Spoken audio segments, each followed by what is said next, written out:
Est-on en train de détruire la Formule 1? Telle est la question, peut-être philosophique, mais certainement du point de vue de la sécurité. Les amis, j'espère que vous allez bien. Très heureux de vous retrouver pour un tout nouvel épisode de Push Lap, l'épisode 10 d'ailleurs de cette deuxième saison dans cette nouvelle ère de la Formule 1 qui divise tant. Forcément, on va en parler après ce Grand Prix du Japon qui a vu un nouveau leader dans l'histoire du championnat du monde de Formule 1 et surtout le plus jeune leader de l'histoire du championnat du monde de Formule 1, à savoir Andrea Kimi Antonelli. Qui aurait cru, même sportivement parlant, que ce jeune Italien, seulement dans sa deuxième saison en Formule 1, eh bien, soit le nouveau leader du championnat, au détriment, bien sûr, de George Russell, qui aura vécu, eh bien, 2 derniers week-ends de Grand Prix sacrément difficiles. Les amis, j'espère encore une fois, que vous allez très bien. On a beaucoup de choses forcément à voir aujourd'hui dans un épisode, eh bien, qui sera le vôtre. J'ai demandé vos avis sur le Insta de Pushlap, mais également sur mon compte Twitter personnel, eh bien, vos avis concernant cette nouvelle réglementation qui a encore été mise, eh bien, dans la problématique, dans la difficulté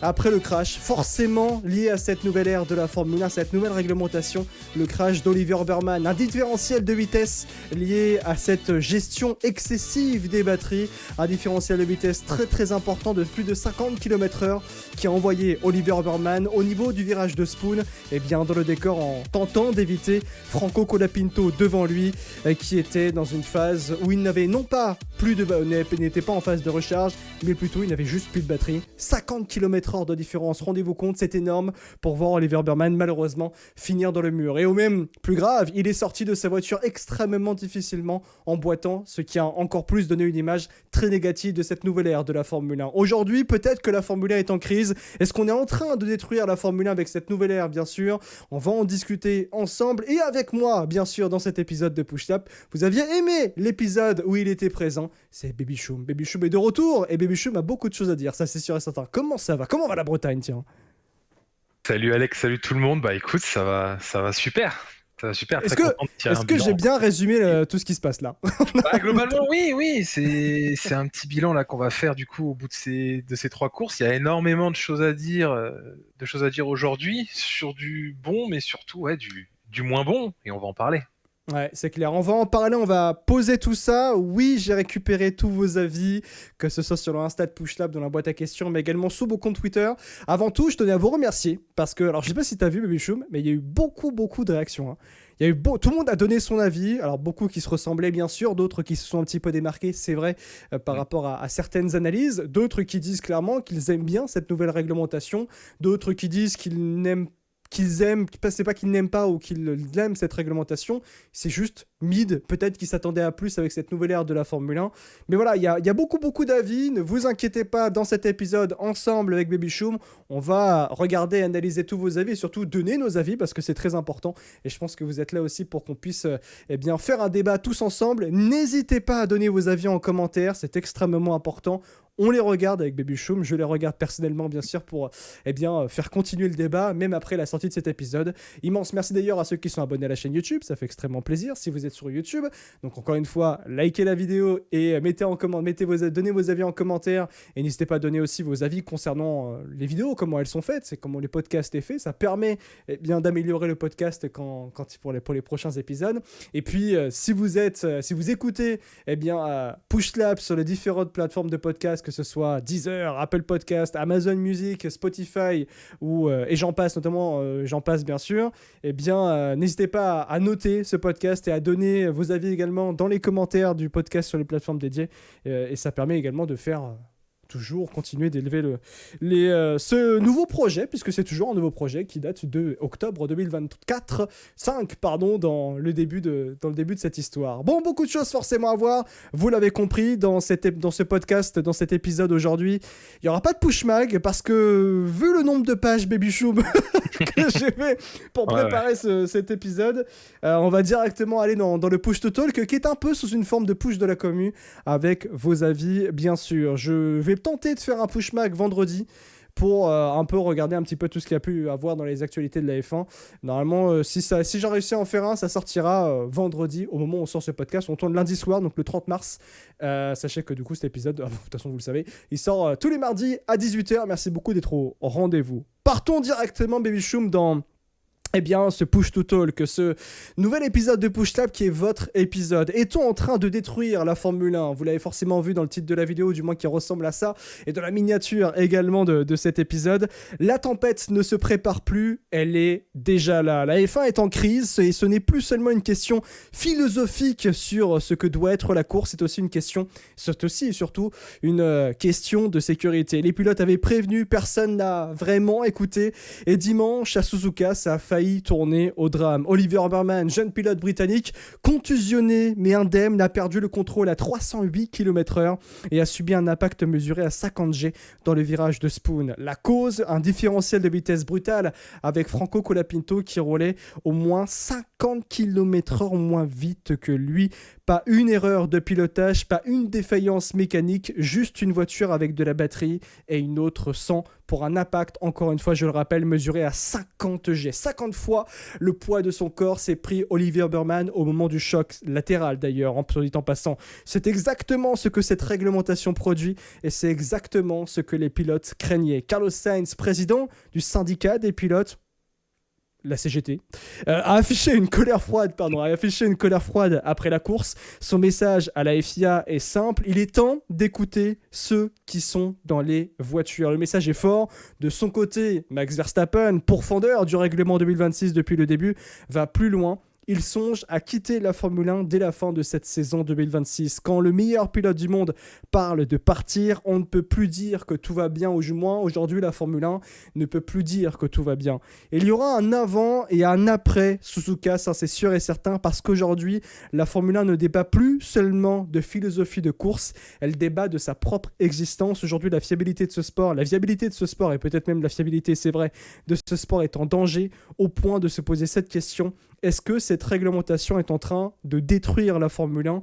Et surtout, que doit faire le monde de la Formule 1 pour se retrouver lui-même ? Cet épisode, je le disais encore une fois, mais c'est votre épisode. J'ai demandé vos avis sur le Insta de Pushlap et également sur mon compte Twitter et vous étiez extrêmement nombreux à réagir. On va regarder ça ensemble, bien sûr. On va lire tout ça ensemble et analyser tout ça ensemble. Est-ce que, Baby Chou, avant de rentrer dans le vif du sujet, est-ce que tu pense que dire est-ce que cette réglementation est en train de se poser la question de est-ce que cette réglementation est en train de détruire la Formule 1, est-ce que c'est un petit peu marseillais ou est-ce que c'est une question qui est, j'ai envie de dire, viable à se poser ? Elle est tout à fait viable. La F1 est un petit peu en funambule au-dessus du vide, sur un petit fil, et à tout moment peut basculer et mal finir.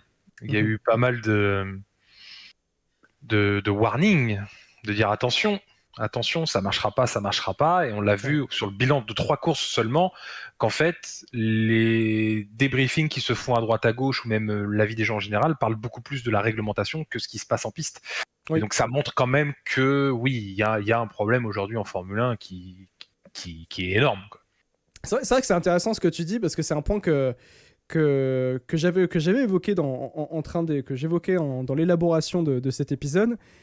C'est vrai qu'on n'analyse plus les courses, on n'analyse plus les performances. Enfin, du moins, je trouve que les débriefings que l'on peut lire par-ci par-là dans des courses et sur ces 3 premiers Grands Prix dans cette nouvelle ère de la Formule 1, on n'est plus sur des débriefs sportifs, on n'est plus sur des analyses de performance pilote, on n'est plus sur des analyses clairement de cette nouvelle ère de la Formule 1, tellement en fait elle est clivante. Tellement il y a de questions, tellement il y a d'intrigues, tellement il y a d'inquiétudes. On n'analyse plus en fait finalement ce qui se passe pour les pilotes, les performances des pilotes, parce qu'il y a des dépassements qu'on peut juger artificiels, c'est vrai, mais il y a des dépassements aussi qui sont liés à des batailles de pilotage. Alors c'est vrai qu'il n'y en a pas énormément, ça c'est vrai, on est soit dit en passant, oui.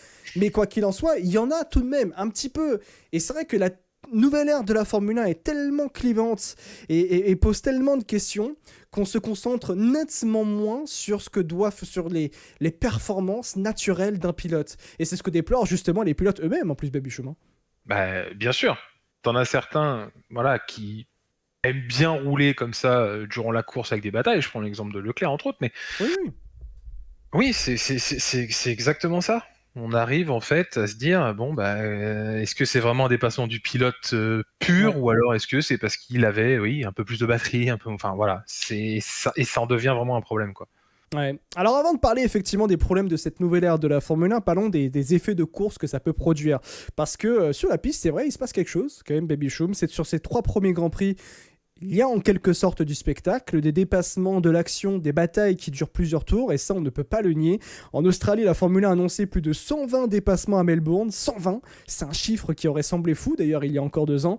Oui, une grande partie de ces dépassements, eh bien, c'est lié à la gestion de la batterie, on va y revenir, mais le fait est que l'existence est là, les courses se regardent différemment depuis le début de cette saison, et ce n'est pas que des chiffres, ce sont des pilotes qui le disent eux-mêmes. Tu parlais de Charles Leclerc et c'est la vérité. Charles Leclerc, à l'issue du Grand Prix du Japon, s'est montré satisfait, même enjoué de cette réglementation sur ce qu'elle produit en piste. C'est d'ailleurs également l'avis de Yannick, qui, en dessous de mon tweet, a donné son avis. Les courses sont mieux qu'avant, je trouve. Les voitures peuvent se suivre. Et la nouvelle réglementation ajoute un côté stratégique au dépassement. Par contre, effectivement, les qualifications, on va y venir, il rajoute, ne sont plus à la limite. Par contre, et ça pose un véritable problème. Pierre Gasly va encore plus loin avec Alpine. Il affirme que c'est certainement la meilleure voiture qu'il a eue entre ses mains dans toute sa carrière en Formule 1. Est-ce que c'est quelque chose qui te satisfait, toi, ce nombre de dépassements? Est-ce que tu ressens la même chose depuis ton canapé? Non. Ah. Non, malheureusement non, c'est pas ce que je ressens. En fait, on a l'impression, en fait, tout comme nous, sur certains aspects de la course et certaines manières de dépasser, que les pilotes sont autant spectateurs que nous-mêmes dans notre canapé au final. Ouais. C'est un petit peu ça le problème. On a pu, en fait, ces dépassements, tu vois, à l'instinct. C'est juste, bah oui, t'as plus de batterie, bah je vais te doubler et ce sera comme ça. Et c'est ça qui pose problème. Yannick, du coup, parlait aussi, tu vois, des qualifications. Ça devient aussi un vrai problème. Ouais. C'est là, normalement, que tu peux vibrer aussi le samedi, où tu dois avoir les pilotes vraiment qui doivent tout donner à 200% et être à la limite. C'est plus le cas aujourd'hui. C'est plus le cas aujourd'hui. Et la gestion de la course, pareil, elle a complètement changé, avec une dépendance, en fait, beaucoup trop énorme sur de l'électrique, sur de la gestion. Alors, c'est une nouvelle façon de gérer ces courses. Excusez-moi, j'ai l'impression que c'est la Wii, c'est une nouvelle façon de jouer. C'est ouais, non, c'est vrai, les pubs à l'époque de la Wii, c'était comme ça. Ah, nouvelle façon de jouer, c'est comme ça. Tu vois, ouais, c'est une nouvelle façon de faire, mais qui plaît pas. Qui plaît pas. Ça fait peut-être vieux con de dire ça, mais enfin, la course, c'est pas ça. la course, c'est pas ça. Je veux pas dire que la course, c'est pas ça, mais du moins, la Formule 1, ça ne doit pas être ça. Voilà. Il y avait ce parallèle justement fait avec la Formule I, mais la Formule I est conçue et faite pour ça. Donc c'est un produit qui marche parce que c'est justement l'essence même de ce sport-là. Et c'est incompatible justement, comme tu le dis, avec le produit Formule 1. C'est pas ça en tout cas que nous, spectateurs, on recherche. Oui. Et c'est en plus, c'est quelque chose qui... En fait, c'est justement là que ça devient frustrant, parce que cette réglementation, moi je le dis, a une vraie potentialité. Hein. La Formule 1, ils n'ont pas fait ça juste comme ça pour faire plaisir. Non, il y avait un projet là-dessus, il y a toujours un projet là-dessus. Et c'est pour ça qu'à mon sens, il y a toujours une vraie potentialité. Il y a un vrai potentiel dans cette nouvelle ère de la Formule 1. Et tous les problèmes qu'on va évoquer ensuite viennent en réalité, à mon sens, camoufler, ou plutôt la parasiter. Voilà. Ce n'est pas une mauvaise réglementation dans son essence, mais on est allé peut-être trop loin et trop vite finalement sur la partie moteur, parce que la philosophie châssis et aérodynamique, personnellement, elle est bien pensée, hein. Enfin, je trouve qu'elle est bien pensée, et d'ailleurs c'est exactement ce que résume très bien Dano dans sa réponse sous mon tweet. Je retrouvais la réponse de Dano qui est là. Voilà, Dano, lui, il dit cette phrase. Il dit notamment, alors lui il a fait un avis synthétisé qui est assez intéressant: aéro et voitures plus petites, ce qui permet que les voitures peuvent se suivre plus longtemps sans chauffer les pneumatiques et les freins. Il y a moins de gestion à ce niveau-là. Et c'est vrai, on a des voitures qui sont plus petites, avec moins d'aéro, une aérodynamique active qui permet aux monoplaces de se suivre sans surchauffer leurs pneus et leurs freins. Le dirty air, notamment, et ça c'est bon de le rappeler, mais c'était un fléau qui empoisonnait les dépassements jusque-là. Depuis des années, ça a été massivement réduit, ce n'est pas rien, c'est même une vraie réussite technique. Et dans les faits, le résultat est là. On a effectivement du spectacle en piste, du divertissement, des courses qu'on regarde jusqu'au bout peut-être. Tout n'est pas à jeter non plus dans cette nouvelle ère de la Formule 1. Le problème, c'est effectivement ce qu'on a mis sous le capot. Et c'est vrai que c'est la base de la réglementation est solide, mais c'est le moteur qui fout tout en l'air, j'ai envie de dire. Ah bah totalement. Mm. Totalement. C'est cette réglementation du 50-50 où ils ont voulu en fait aller beaucoup trop vite et ne pas vouloir faire de compromis tout en ayant certains constructeurs qui ont quand même tiré des sonnettes d'alarme, qui ont dit attention, peut-être cette partie-là, l'ajuster plus comme ça, Ouais. et personne n'a rien voulu entendre. Et Mm. donc au final, ce qu'on a en piste, voilà, aujourd'hui, c'est aussi un manque de réaction au moment justement où il fallait agir. Mm. On a aussi ce 50-50 aujourd'hui parce qu'on est dans un monde où on veut faire la promotion à tout va de l'électrique. Ce qui pour moi n'est pas non plus l'avenir assuré. Et voilà. Ouais. Et pour moi, c'est une erreur en fait d'avoir fait ça. Mais en tout cas, voilà, c'est les volontés des constructeurs aujourd'hui parce qu'on leur impose ça, on leur impose aussi un marché électrique dans les voitures de tous les jours. Et donc le fait d'avoir Oui. aussi un compromis en 50-50, bah, pour les constructeurs, c'est pour ça qu'Audi aussi est venu. Oui. Autre aussi en Formule 1. Cadillac aussi également qui va devenir Voilà. constructeur moteur à partir de 2029 dans cette nouvelle réglementation. Bien sûr, donc c'est pour ça qu'aussi certaines écuries aussi ont trouvé bien que ce système de 50-50 se mette en place, mais c'est juste que ça a été mal fait. Ouais. En tout cas, et je pense qu'on n'a pas assez écouté les retours qu'il y avait avant le début de la saison. Et voilà, aujourd'hui, on voit bien ce qui se passe en piste. Mhm. Et c'est un gros problème en fait d'aller sur un circuit comme Suzuka et de Ouais. ne plus vibrer comme on vibrait avant. C'est hyper intéressant parce que c'est exactement là où j'allais revenir, c'est-à-dire qu'on a parlé des points positifs et c'est tout. Il n'y en a pas plus. Voilà, c'est en fait ce qu'il faut y aller. C'est qu'il faut quand même se rendre compte que là, j'ai fait les points positifs. Selon moi, peut-être que selon toi, c'est pareil, mais c'est tout. Voilà, il n'y a pas plus de points positifs à l'heure actuelle que ça. Ça ne veut pas forcément dire que je vais tout jeter de cette réglementation. Très loin de là. Moi, je suis quelqu'un qui croit en cette réglementation. Juste, il faut faire des ajustements. Et tu parlais de Suzuka. On dit généralement de Suzuka, qui est quand même un circuit légendaire, que c'est le juge de paix de la Formule 1. Celui qui dicte sa loi, qui tranche sans appel, qui a la meilleure voiture, qui s'est planté au niveau de la voiture. Et c'est ce que devait nous dire Suzuka ce week-end. Et finalement, ça a été bien plus que ça. Suzuka n'a pas seulement jugé les voitures, il a jugé le règlement. Et son verdict est sans appel. Cette réglementation a effectivement de profonds problèmes. On ne peut que commencer par cette dépendance énergétique. La dépendance énergétique, c'est quand je trouve qu'on est à un niveau où quand la quantité écrase la qualité.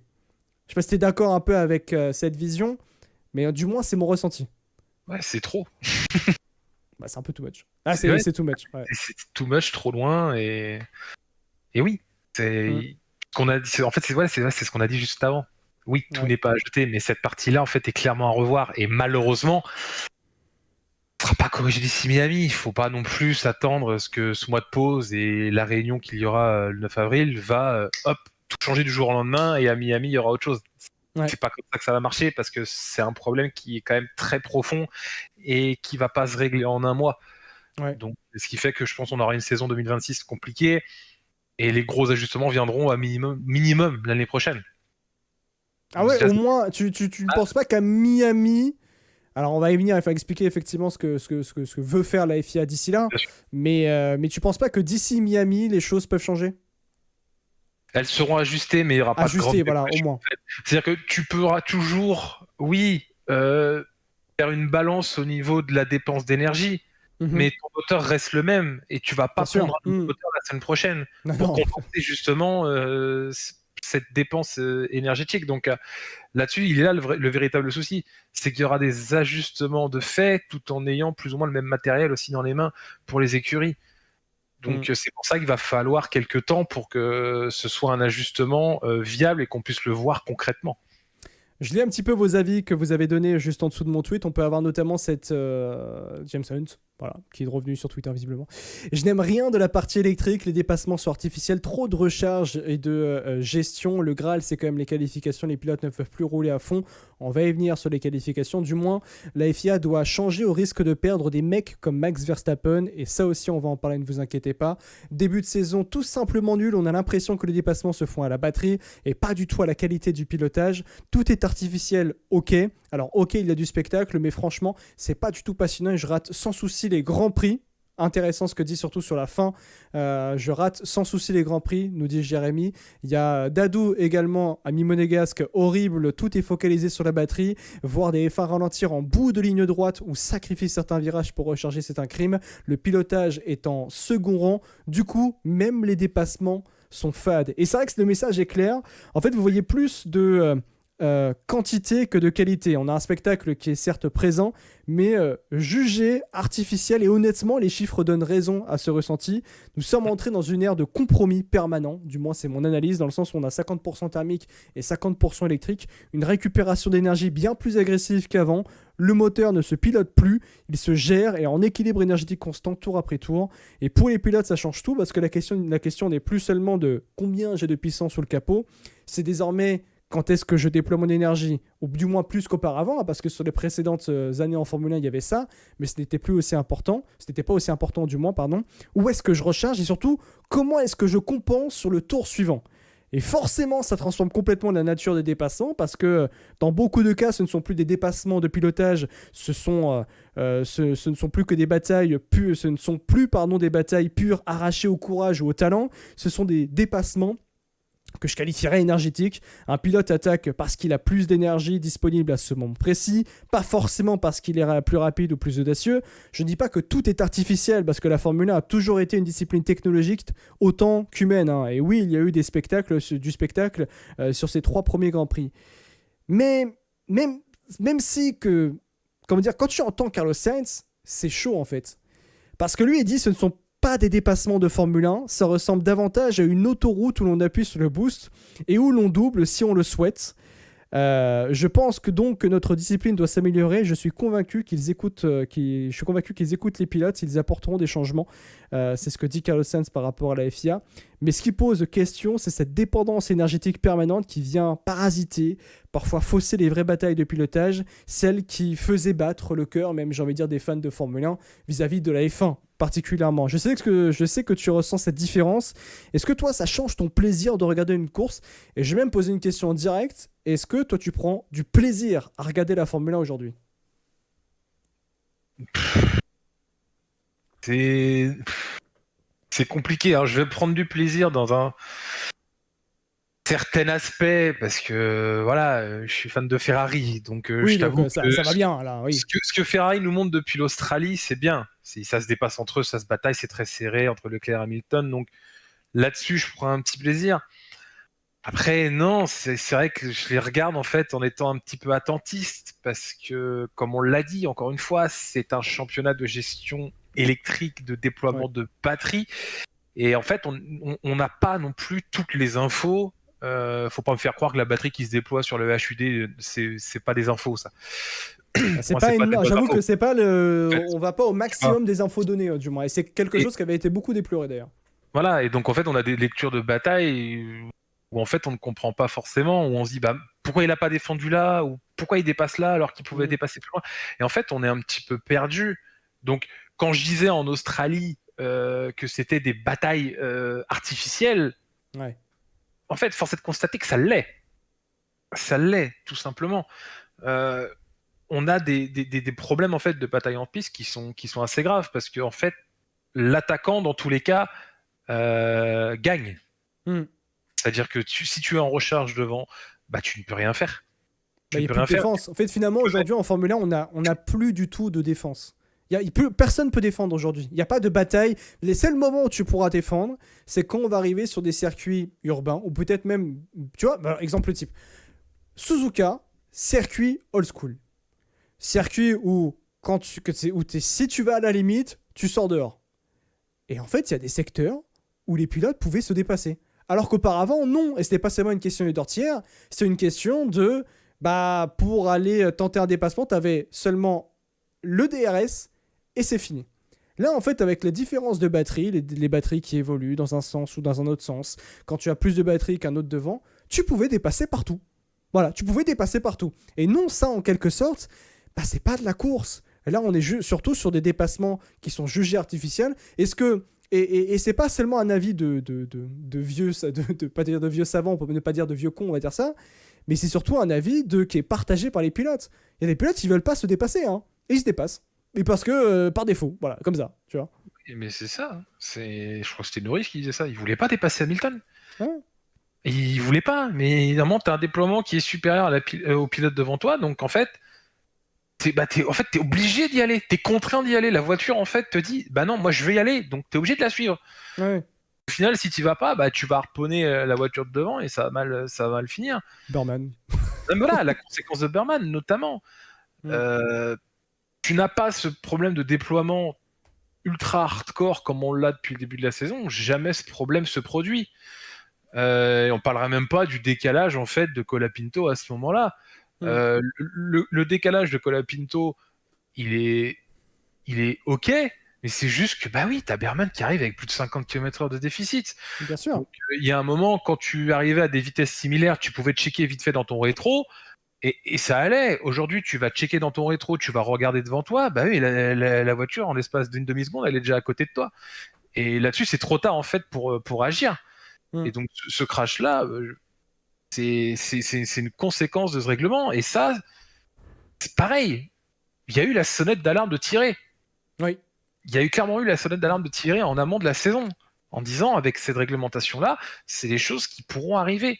Et au final, on a vu qu'en l'espace de 3 Grands Prix, globalement, tout ce qui était envisageable en négatif sur cette réglementation est arrivé. C'est vrai. On n'a fait que 3 courses. On fait que 3 courses, c'est la sécurité. Et alors, c'est vrai que la sécurité, on va y venir après parce qu'il y a beaucoup de déclarations et notamment, vous avez beaucoup déploré dans les commentaires, dans vos avis, cette situation. Et c'est vrai que la sécurité se base aussi, Baby Choum, sur la question des dépassements. Parce qu'on a parlé un petit peu au début, on va parler de Burman juste après. Mais tu vois, le fait que les pilotes se dépassent eux-mêmes sans le vouloir. Et on parle de quasiment la majorité des pilotes qui déplorent ça. Alors peut-être pas Antonelli, parce qu'Antonelli est tout seul devant. Voilà, ça la limite. Mais c'est vrai que c'est ce qu'on entend beaucoup dans le paddock. C'est quelque chose qui aurait semblé absurde il y a encore 2 ans. Des pilotes qui réalisent des dépassements par accident. Ils ne cherchaient pas à attaquer, ils n'avaient pas préparé le coup, mais ils avaient plus de batterie que la voiture devant eux à ce moment précis. Et mécaniquement, ils se sont retrouvés à la dépasser sans même l'avoir voulu. Un peu des dépassements fantômes. Et c'est ça en fait que je veux dire. C'est-à-dire que réfléchissez une seconde à ce que ça veut dire. On parle de la Formule 1, le summum du sport automobile, et ses propres pilotes vous disent qu'ils dépassent par accident. C'est fou quoi. Enfin, je veux dire, personne n'a mieux résumé ça que Fernando Alonso, qui avait dit juste avant le départ du Grand Prix du Japon. Ce n'est pas amusant du tout. Quel amusement y aura-t-il à dépasser par accident ? Le dépassement de nos jours est accidentel. Soudain, vous vous retrouvez avec une batterie plus chargée que celle de la voiture devant vous, et soit vous la percutez, soit vous la dépassez. C'est une manœuvre d'évitement, pas un dépassement. Une manœuvre d'évitement. Voilà ce qui est devenu le dépassement en Formule 1 en 2026, selon l'un de ses pilotes les plus expérimentés. Parfois, on peut dire qu'Alonso est grincheux, il est un peu aigri ou quoi que ce soit. Non, il a factuellement raison. Moi, et c'est ça qui me dérange en fait profondément aujourd'hui, parce que le dépassement en Formule 1, c'est censé être le fruit du travail, d'une stratégie, et même d'un courage, tu vois. Et c'est le moment où un pilote décide de tout donner pour passer devant, pas le moment où il évite une collision pour que son compteur énergétique, parce que son compteur énergétique était mieux placé à ce moment-là, était en meilleure position à ce moment-là que la voiture devant lui, tu vois. On peut mettre autant de chiffres qu'on veut en avant, 120 dépassements à Melbourne, très bien, mais si la moitié sont accidentels, est-ce que ça compte vraiment ? Puis même, j'ajoute que tu peux faire un dépassement de fou, un beau move, et on en a vu d'ailleurs effectivement sur ce Grand Prix du Japon, mais finalement anéanti par le fait que tu n'aies plus de batterie, et tu te fais dépasser à nouveau quelques hectomètres plus loin. L'exemple parfait, c'est Max Verstappen. Verstappen qui dépasse Gasly à la dernière chicane avant de partir sur la ligne droite de départ arrêtée. Et juste, il avait plus de batterie après. Et il savait que Gasly allait le dépasser de nouveau. Et il fait un coucou ironiquement à Gasly en mode il se barre. Et c'est ça aussi qui est intéressant, c'est que Verstappen n'est même plus forcément dévasté. Maintenant, il n'a plus aucune émotion par rapport à tout ça et il prend ça à la rigolade. Mais est-ce que pour toi, un dépassement accidentel a la même valeur qu'un dépassement de pilotage aujourd'hui ? Alors oui, factuellement, tu dépasses quelqu'un. Mais bon, finalement, les pilotes eux-mêmes, ils sont un petit peu désabusés de la situation. Non, voilà, elle me fait beaucoup rire, du coup, ta question. Ouais. Justement, non, un dépassement accidentel, c'est pas un dépassement, quoi. Ouais. C'est pas un dépassement, c'est un dépassement forcé, c'est pas le pilote qui l'a voulu. Comme tu le dis, un vrai dépassement, c'est aller le chercher à la limite, c'est aller le chercher à l'ultime zone de freinage, c'est le décalage au dernier moment, là où le pilote ne s'y attend pas, et va se jeter à la corde. Ça, c'est un vrai dépassement pour qu'après puisse y avoir une réponse aussi derrière, de la même manière. Voilà, un des rares qui a pu faire ça, c'est Leclerc et Hamilton, notamment au virage 1, l'un sur Russell, l'autre sur Norris. Voilà, ça a été au freinage, mais même là, c'est-à-dire que la gestion énergétique des deux était pas la même. Non, mais surtout le dépassement de Leclerc sur Russell. Alors oui, le move est exceptionnel, hein. C'est un magnifique dépassement. Oui, attention. Mais excusez-moi, le Mario Kart, il était puissant là, hein. Alors là, tu Mais- voyais vraiment que Russell, il était à plat de chez à plat, et que Leclerc, il était quand même 150 mètres derrière, hein. Et hop, Mais- il va le chercher d'un coup, dépassement à l'extérieur, magnifique. Encore une fois, je le dis, hein, le move est beau. Mais bon, c'était quand même dû à une accélération énergétique de zinzin, hein. Mais bien sûr. Mais d'ailleurs, Piastri aussi avait rejoint les propos de Leclerc, parce qu'on rappelle quand même que c'est la première course que Piastri finit cette saison. Bravo, d'ailleurs. Bon, il Il aurait finit pu la deuxième. gagner cette course en plus, hein, Oui, ça aurait voilà. été- Ouais, il finit deuxième très bien, et puis comme on le voit dans la cool room, où il dit je comprends ce que tu voulais dire du coup par le champignon. Par contre, Ouais. il y a un bouton de champignon. C'est ça en fait. Mm. C'est exactement ça. Donc ça va rendre ces dépassements en fait. Il est très beau, comme on l'a dit, hein, le dépassement de Leclerc sur Russell, mais tu te dis, bah oui, c'est parce qu'il avait plus de puissance, c'est pas parce qu'il allait freiner beaucoup plus tard ou parce qu'il allait le chercher. Non, il y a moins cet effet-là en fait de surprise. Quand tu vois quelqu'un aujourd'hui qui peut avoir 8 dixièmes, voire peut-être même 9 dixièmes à l'entame d'une ligne droite et aller se faire dépasser, Mhm. c'est problématique. Ouais. C'est vraiment, vraiment problématique à ce niveau-là. Quand tu vois que tu prends le 130 R, qui, oui, certes, depuis quelques années, se passe très facilement, mais que tu ne peux même plus le prendre à fond, que tu es obligé de rétrograder, et que du coup, tu es obligé d'aller freiner beaucoup plus tôt à la chicane pour potentiellement te faire dépasser derrière. Enfin, non, il n'y a pas de. Il n'y a plus de construction, en fait. Mm. Il y a plus de construction, tu es ultra dépendant de ce que la voiture peut te donner en termes de dépenses énergétiques. Mm. En fait, le pilote ne fait que subir ça, je Ouais. trouve. Oui, non, mais je sais pas que je pense que c'est Et du coup, un voilà, avis auquel je pense qu'on est tous d'accord, hein. Même les pilotes eux-mêmes sont d'accord sur ça, donc et c'est la réalité. Et puis j'ajoute, de vrais Oui. dépassements, quoi. C'est vrai que je suis en train de réfléchir à ce qui a été un véritable dépassement depuis le début de cette saison. Je pense que ça doit se compter sur les doigts de la main. Globalement, oui. Ça doit pas y en avoir d'énormes, hein. Et pour tout vous dire, je n'en ai pas le souvenir. Peut-être Leclerc, Russell en Australie, mais sinon, je suis pas. Alors la bataille Ferrari, c'est beaucoup de yo-yo liés à la gestion de la batterie électrique. Ça aussi, c'est bon de le rappeler. Que ce soit au Japon, mais également en Chine. Mais voilà, des batailles side by side liées uniquement au pilotage pur, indépendamment de la puissance électrique, j'en ai pas véritablement en tête. Et puis il y a aussi un point intéressant, c'est ce mur invisible. Moi, je le qualifie beaucoup de mur invisible, tu vois, le super clipping. Parce que le super clipping, c'est ça, c'est un mur invisible à 300 km/h. Pour vraiment contextualiser, imaginez, vous êtes dans le cockpit d'une F1. Pied au plancher, la ligne droite s'étire devant vous, tout semble normal. Sauf qu'à un moment donné, la voiture ralentit. Non pas parce que vous avez levé le pied, non pas parce que vous avez freiné, mais parce que la batterie est vide. C'est ça en fait le super clipping. Concrètement, quand la batterie est épuisée, le MGUK, puisqu'il n'y a plus de MGUH, ce moteur électrique qui délivre jusqu'à 350 kW, soit environ 475 chevaux, ne fournit plus de puissance. Voilà, clairement. Pire, il se met en mode recharge et agit contre le moteur thermique pour récupérer de l'énergie.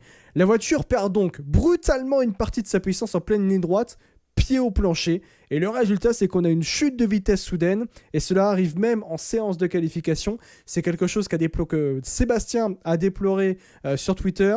Principe de base, quand un pilote a le pied à fond sur l'accélérateur, la voiture ne doit pas ralentir, sauf en cas d'un mur. Et c'est vrai que c'est ce qui ressort énormément, c'est cette question du super clipping, qui pour beaucoup est contre nature à la Formule 1. Et j'avoue que j'entre beaucoup aussi dans cette vision. Au début, j'étais en mode, oui, bon, faut laisser le temps d'évoluer les choses. Mais c'est vrai qu'après 3 Grands Prix, moi, stop, hein, j'en peux plus. Hein. J'en peux plus, mais on va venir sur la séance de qualification après, parce que ça, c'est pour moi ce qui me fait le plus mal au cœur aujourd'hui en Formule 1. C'est les séances de qualification, mais je te laisse réagir avant tout sur le super clipping. Non, mais bien sûr, ce truc-là est une aberration sans nom.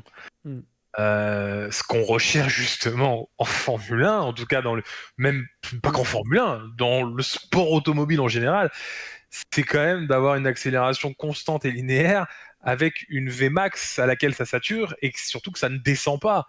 Mm. Je veux dire, c'est l'essence même de la vitesse. À quel moment, oui, quand tu es pied au plancher, tu vas perdre 40-50 km/h. Et je pense que c'est ça en fait qui fait péter un câble à Max Verstappen. Je pense que c'est particulier. La course c'est une chose, mais le tour de qualification où il ne peut pas aller du pied au plancher du début jusqu'à la fin, je pense que c'est ça qui fait câbler Max Verstappen. Mais tout le monde, Mm. je veux dire, tout le monde. Le but, en fait, d'une séance de qualification aussi, c'est de tirer un petit peu son épingle du jeu. Pour un pilote, on va dire, du midfield. C'est de pouvoir faire quelque chose que les autres, par exemple, ne sont pas capables de faire avec leur monoplace, tu vois. Et aujourd'hui, tout le monde est obligé de faire un tour qualif plus ou moins similaire. C'est juste que, oui, forcément, t'en as qui ont un meilleur moteur, t'en as qui ont une meilleure gestion d'énergie, donc forcément, on va aller chercher des pots et ils vont être plus rapides. Mais au final, tu conduis de la même manière. Tu sais que tu vas être piétol et qu'au bout d'un moment, oui, tu vas avoir un déficit de vitesse. Tu sais que ce virage-là, va falloir économiser, donc va falloir être lent. En fait, c'est même plus une question d'aller le plus vite possible. Ça, on peut l'oublier.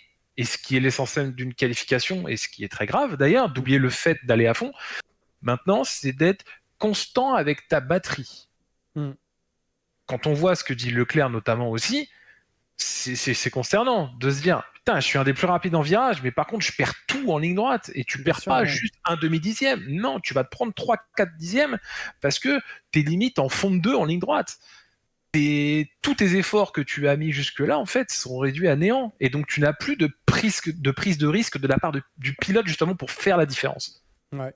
Je suis d'accord et même forcément les avis en commentaire sont d'accord avec toi. Le samedi c'est horrible, ce n'est plus la Formule 1, même si ces dernières années il y avait eu par moment une relative gestion pneumatique en qualification. Mais là ce qui se passe aujourd'hui ça dénature complètement l'exercice. C'est le chat dans le chat qui est dans le chat, pas du tout, on n'est pas sur Twitch Alex, on est dans les commentaires sur Twitter qui disait ça. Le super clipping et les qualifications sont moins bien car contre-intuitifs par rapport à ce qu'on a connu par le passé. Le fait que les voitures peuvent se suivre reste un facteur intéressant pour la course, c'est vrai, et on voit des monoplaces plus agiles donc c'est cool, mais assez tôt pour juger. Imo, rendez-vous fin 2026, nous dit Joka de son côté. Mais c'est vrai que ça, parmi tous les avis, je rejoins tous les avis, mais surtout moi c'est ça, c'est-à-dire que pour moi la séance de qualification c'est ce qui me tient le plus à cœur, c'est ce que j'aime regarder. Et là en fait on arrive à une situation où le tour parfait est en voie de disparition. C'est clairement ça aujourd'hui dans cette nouvelle ère de la Formule 1. Aujourd'hui, avec cette CF1 2026, on est face à une perte profonde dans ce sport du tour parfait.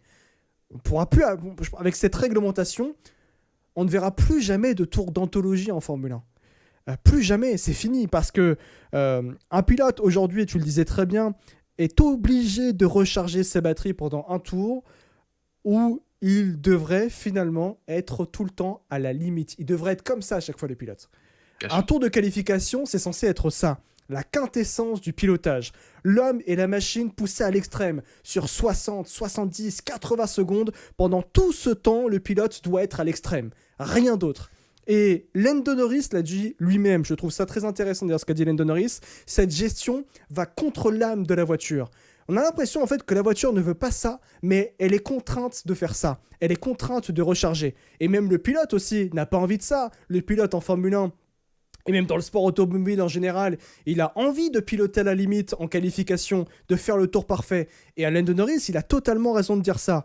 Autant ces aspects en course, la gestion, je suis ouvert au débat, il n'y a pas de souci là-dessus. Les compromis énergétiques, la stratégie, la gestion de la batterie, on peut en discuter. Mais en qualification, non, pas ça. Et franchement, je suis pas ouvert au débat. Parce qu'une séance de qualification, ça doit être simple. Du début à la fin du tour, tu dois être pied au plancher quand cela est possible. Sans calcul, sans gestion. La fusion totale, ça doit être la fusion totale entre la quintessence de la voiture et du pilote. Aujourd'hui, il n'y a plus ça du tout. Et je pense sincèrement que c'est particulièrement ça qui fait câbler Max Verstappen aujourd'hui. attaquer, c'est devenu préjudiciable aujourd'hui en Formule 1. Surtout en qualification. C'est une aberration, c'est pas normal que cela arrive en qualification. Et faire une pole position, c'est l'un des grades en Formule 1. Même si ça ne rapporte pas de points, c'est pourtant l'un des exercices qui est considéré comme l'un des grades en Formule 1. Tu es le pilote le plus rapide du week-end. Et si tu veux être le plus rapide, tu dois être pied au plancher. Tu ne dois pas être dans un moment de gestion. Non, tu dois être dans un tour parfait. Et aujourd'hui, les pilotes ne peuvent même plus rouler à fond pour atteindre ce tour parfait. Le mot qualification, en soi, le mot qualification, n'a plus de sens aujourd'hui dans cette ère de la Formule 1. C'est terminé. Et je vais même aller encore plus loin avec une comparaison qui me semble folle. Regardez la Formule I. Et je suis très bien placé modestement pour en parler, parce que je suis quelqu'un qui regarde la Formule I, qui aime la Formule I depuis le début de cette discipline en 2015, notamment depuis le premier prix qui était à Beijing. En Formule I, quand même, catégorie 100% électrique, zéro thermique, les tours de qualification se font à fond. Il n'y a pas de gestion d'énergie, il n'y a pas de gestion de batterie ou quoi que ce soit. On fait un tour lancé à fond. On ne fait pas de gestion ou quoi que ce soit. Comment se fait-il qu'en Formule I, pourtant connue, qui a été créée pour être une discipline de gestion de course et de gestion d'énergie, fasse des tours de qualification à fond, alors qu'en Formule 1, on soit dans la gestion en qualification? C'est lunaire quand même, et c'est pas acceptable. Et c'est pour ça que ce qui me chagrine le plus dans cette nouvelle ère de la Formule 1, c'est qu'on n'aura plus jamais de tour parfait. Le tour de Lando Norris l'année dernière à Monaco en 2025, il était exceptionnel. Nouveau record de la piste. Cette saison et dans les prochaines années en Formule 1, on ne battra plus jamais des records de piste. C'est terminé. Parce que cette nouvelle ère de la Formule 1 est allée trop vite, trop loin. Et pour développer sans ajustement aujourd'hui, c'est pour ça qu'il est urgent d'ajuster les choses. Parce que justement là, on a un point quasiment de non-retour à mon sens, Babychum. Oui.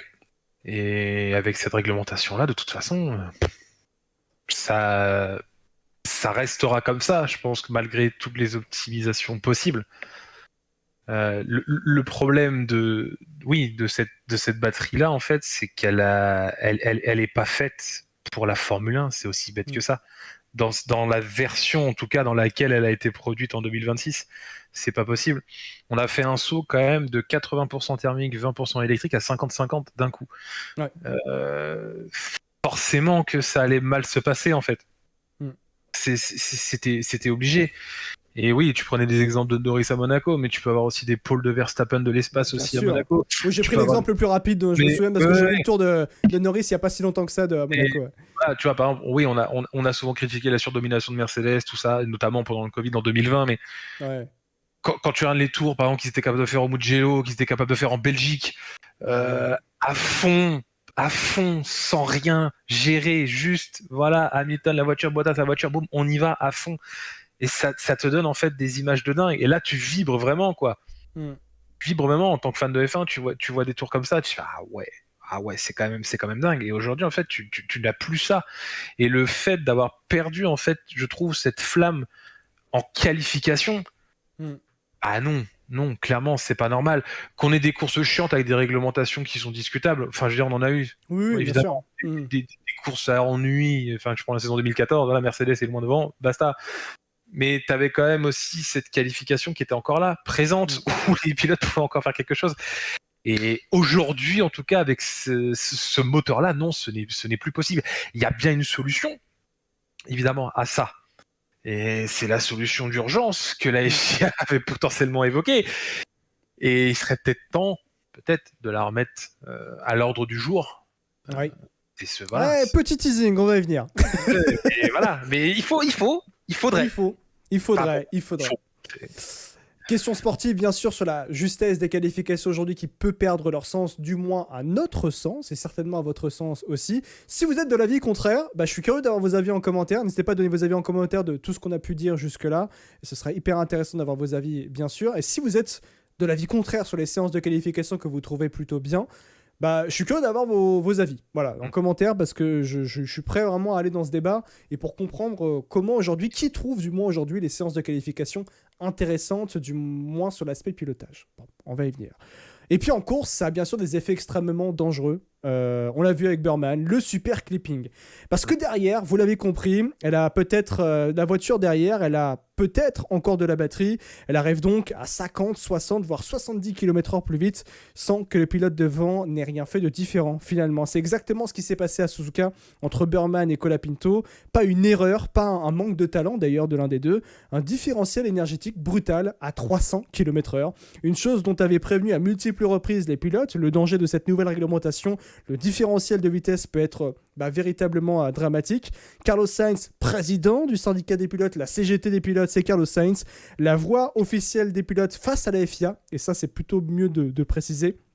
Mais il a choisi des mots avec une précision chirurgicale. Je trouve que le discours, je sais pas pour toi, mais il a été très bon de la part de Carlos Sainz. Il a été dans une colère froide, mais surtout, tout a été bien dit. Après le crash de Burman, il a dit dans un premier temps, c'est le problème quand on écoute uniquement les équipes. Elles pensent que les courses sont bonnes parce qu'elles s'amusent peut-être à les regarder à la télévision. J'ajoute la phrase de Lando Norris. Également, il disait notamment que Lando Norris, tant que les fans apprécient ce style de course, on va continuer à avoir cette réglementation. C'est l'avis de Lando Norris. Mais du point de vue d'un pilote, continue Carlos Sainz, quand vous vous battez et que vous réalisez qu'il peut y avoir un différentiel de vitesse de 50 km/h, ce n'est tout simplement pas de la course. 50 km/h de différentiel dans une ligne droite à 300 km/h. Sainz ne parle pas d'inconfort ou de frustration sportive, il parle d'un réel danger. Il n'existe aucune catégorie au monde où vous avez ce genre de vitesse de rapprochement. C'est là que les gros accidents peuvent arriver parce que ça vous surprend, vous défendez tard et ça vous percute. Ici, nous avons eu de la chance qu'il y ait une voie de sortie.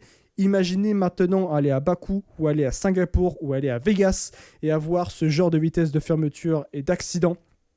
Et là, Sainz va même plus loin parce qu'il ne se contente pas de critiquer. Il exige un plan concret et immédiat.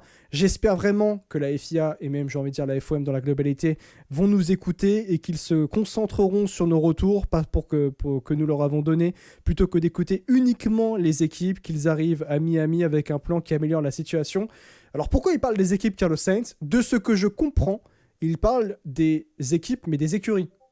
Ça veut dire qu'en gros, les écuries disent quelque chose qui est totalement différent des pilotes, ou plutôt les pilotes disent quelque chose concernant la sécurité qui est totalement différente des équipes.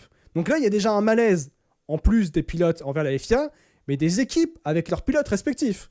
Et ça, c'est pour ça que, entre autres, je considère qu'on est dans une situation de crise aujourd'hui en Formule 1, parce que personne n'est d'accord.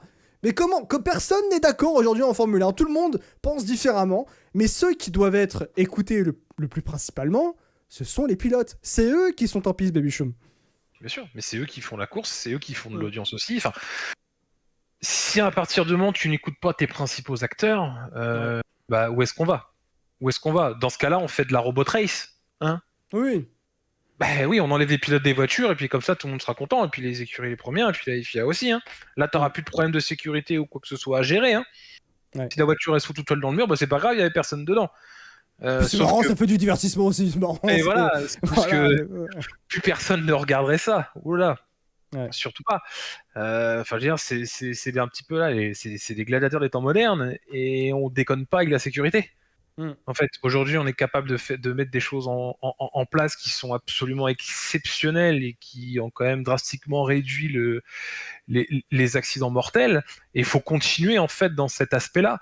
Le risque zéro, en fait, il n'existe pas et il n'existera jamais dans un sport en fait aussi dangereux que la Formule 1.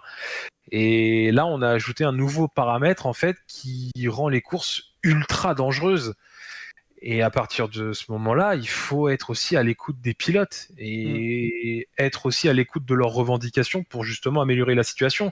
Je pense que les premiers qui sont aptes justement à faire des retours à la FIA pour que les courses se passent mieux ou qu'en tout cas on ait une diminution de cet artifice de dépassement, c'est eux. Bien sûr, ouais.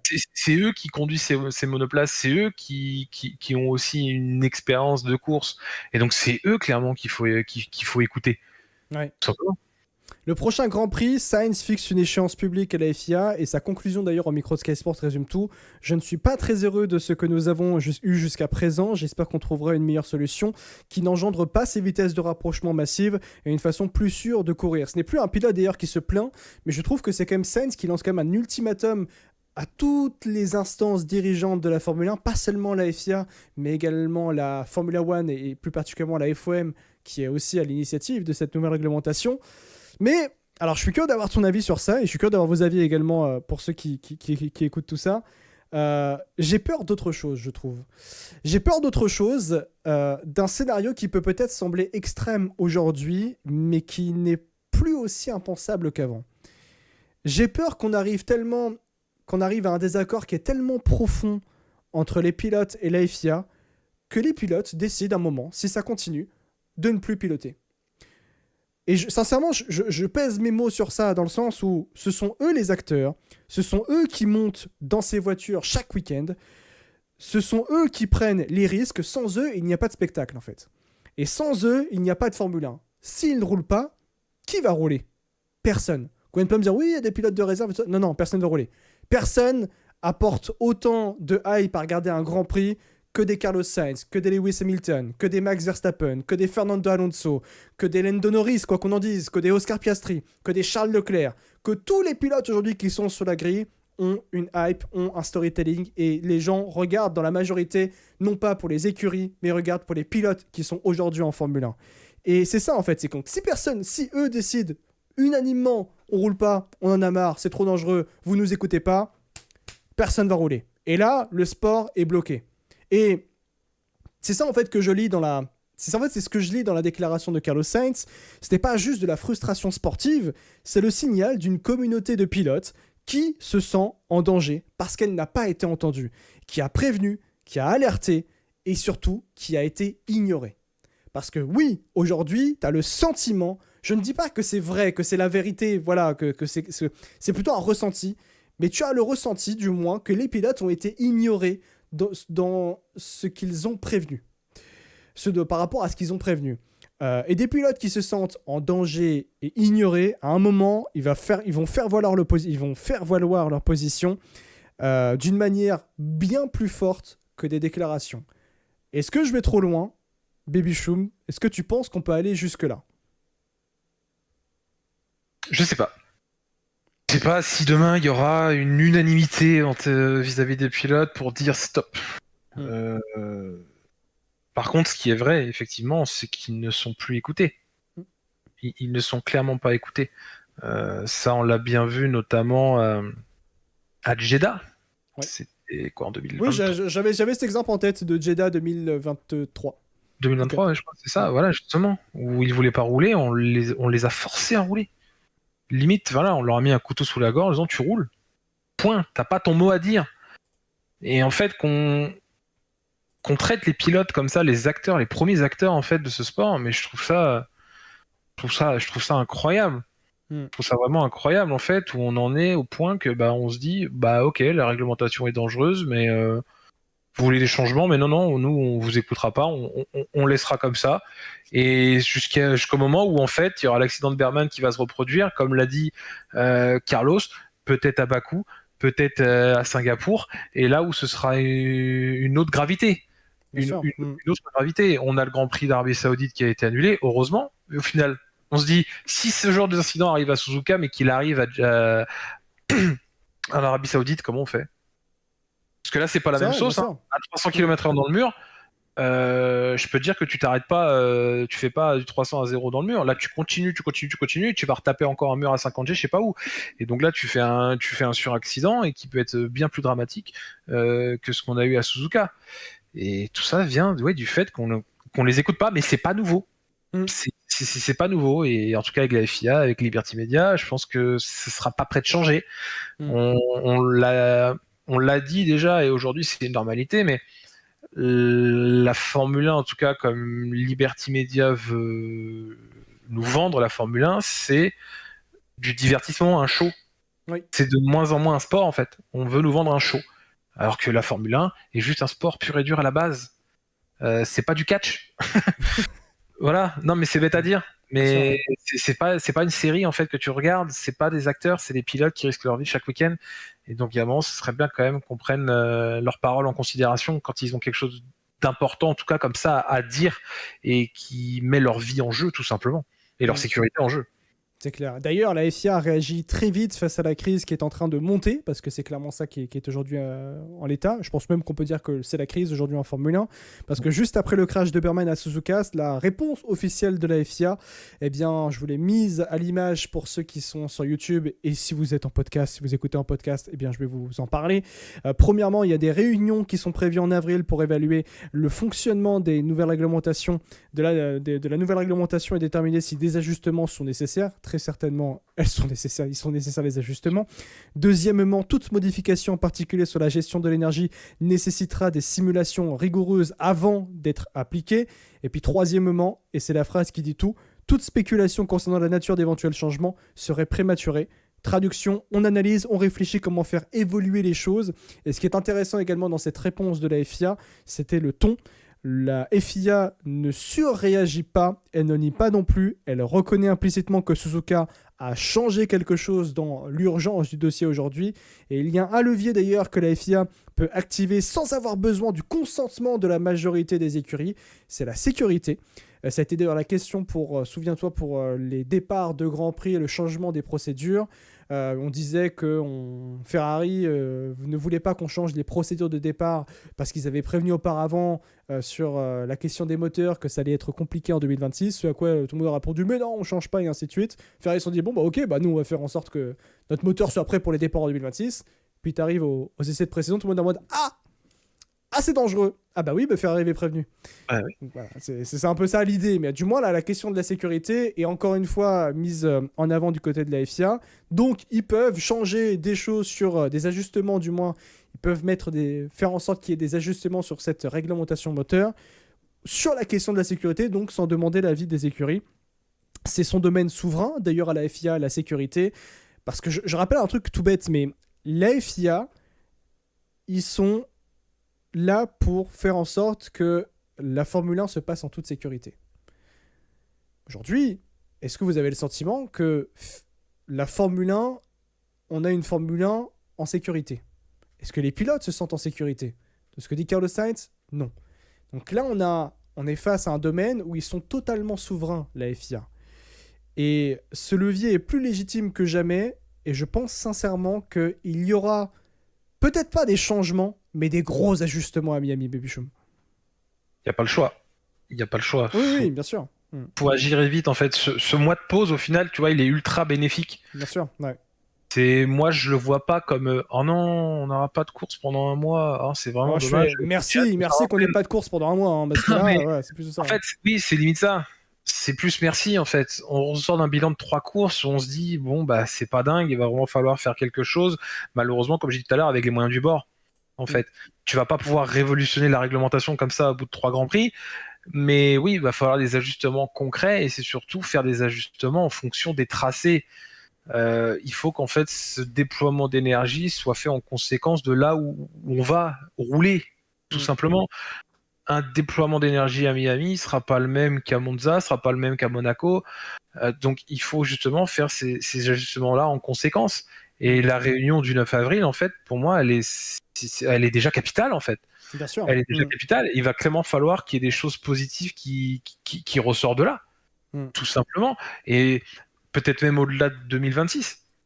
Ah bah oui, parce que c'est pas seulement... Parce que... Oui, il y en a qui vont grincer des dents. De toute façon, sur chaque ajustement, ça va toujours plaire à certains et en déplaire d'autres. Ça, c'est sûr et certain. Je pense que le moindre ajustement qui va être mis en place va pas faire plaisir à Mercedes. Ils sont arrivés là en étant ultra dominateurs, en gagnant tout. Forcément, si tu leur dis demain on ajuste ça, peut-être que ça va être leur point fort et ils vont gueuler. Ça, c'est légitime en soi. Mais il y a un moment, voilà, comme tu l'as dit, il faut pas rigoler non plus avec la sécurité. Il faut aussi faire des ajustements qui soient aussi intelligents et non pas non plus trop drastiques. Non plus, faut pas tout interdire du jour au lendemain. Même si moi à Miami, je te mettrai un VI, voilà, tout ce que tu veux dedans, des pédales, il y a pas de problème, vas-y, on y va. Mais voilà, j'espère vraiment que ce sera quand même une réunion intelligente et qu'on arrive en tout cas à Miami avec des instructions claires et qui rajoute un petit peu d'entrain, on va dire, à cette saison-là, parce qu'elle est, je suis désolé, mais elle est mal partie, quoi. Elle est mal partie. Du point de vue sportif, je ne sais pas, mais du point de vue réglementation, qu'autant de monde... En fait, voilà, c'est la parfaite transition sur le commentaire de Marine. Je crois que ce qui m'énerve le plus avec cette réglementation, c'est de ne pas être capable de comparer les performances des pilotes, mais au sein même, par exemple, d'une même écurie. Et je trouve que c'est une réflexion qui est hyper intéressante et qui est même réelle. On parle de la réglementation tout le temps, et uniquement de ça.